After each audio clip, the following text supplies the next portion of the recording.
When people say that a mother's love is fierce, protective, and enduring, they often forget how complicated that love can be when it collides with heartbreak.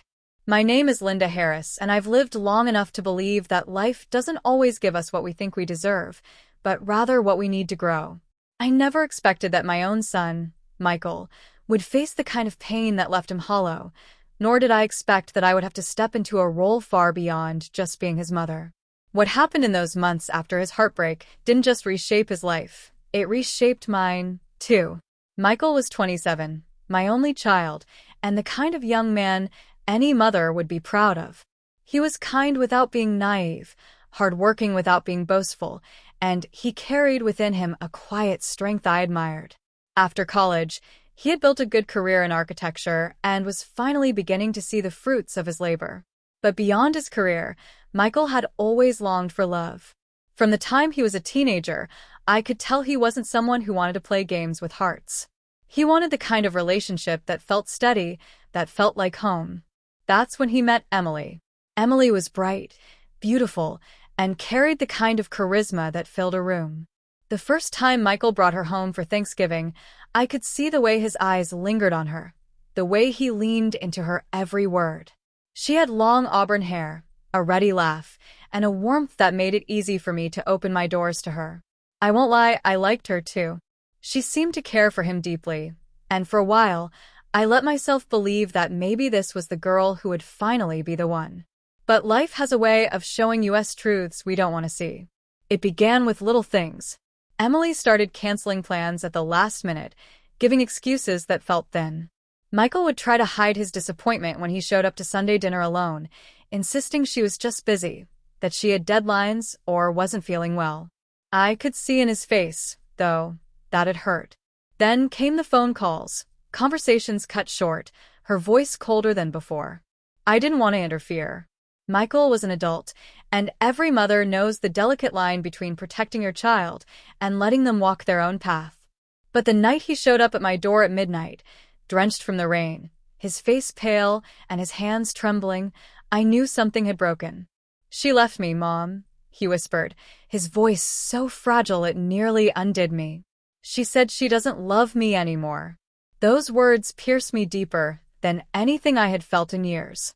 Watching my son, my strong, steady Michael, crumble on my couch, clutching his chest like he was holding in the pieces of his shattered heart, lit something inside me. No mother wants to see her child in pain, especially not the kind of pain that strips them of their hope. In the weeks that followed, Michael was a shell of himself. He went through the motions of work, but when he came home, he barely spoke. His laughter, once so easy, was gone. He lost weight, his shoulders slumped, and I could see him fading into someone I didn't recognize. Friends tried to cheer him up, but nothing reached him. He was broken. And as his mother, I couldn't sit by and watch it happen. That was the moment I made a choice. I couldn't change what Emily had done. I couldn't erase the heartbreak. But I could do something. I could remind him of who he was. I could fight for him when he no longer had the strength to fight for himself. So I started small. I made sure he came over for dinners, even when he wanted to stay locked in his apartment. I cooked his favorite meals, roast chicken, mashed potatoes, the kind of comfort food that carried memories of home. I sat with him in silence when he didn't want to talk, but I also asked questions that mattered, about his dreams, about the projects he was working on, about the future he still deserved. Then I pushed him gently back into the world. When he resisted going to gatherings, I reminded him that healing didn't happen in isolation.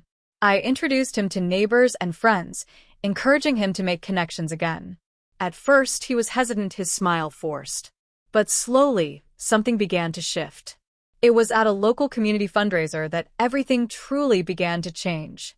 I had convinced Michael to come with me, insisting it would do him good to get out of the house. He agreed reluctantly, but by the end of the night, I saw the faintest spark return to his eyes. That's because he met Sarah. Sarah wasn't like Emily. She didn't have that showy charisma that filled a room. Instead, she carried herself with a quiet confidence. She worked as a schoolteacher, and she spoke with warmth about her students. Her laughter was soft, her presence gentle. When she and Michael were introduced, There was no instant spark of infatuation, but there was something better. There was ease. Over the next few weeks, Michael and Sarah started seeing each other casually, as friends at first. I watched as he slowly began to open up to her, how his voice lightened when he spoke of her. He still carried wounds, but Sarah didn't try to fix him. She simply walked beside him. That was something Emily had never done. As months passed, I saw my son heal. His laughter returned, his confidence rebuilt. But what struck me most was how he looked at Sarah, not with desperation, but with trust. She wasn't a replacement for Emily.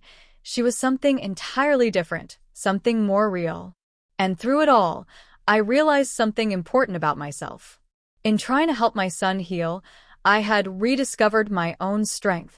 I had spent years pouring myself into being his mother, but through his heartbreak and healing, I saw the power of love in all its forms. Romantic love, yes, but also the fierce, unrelenting love of family.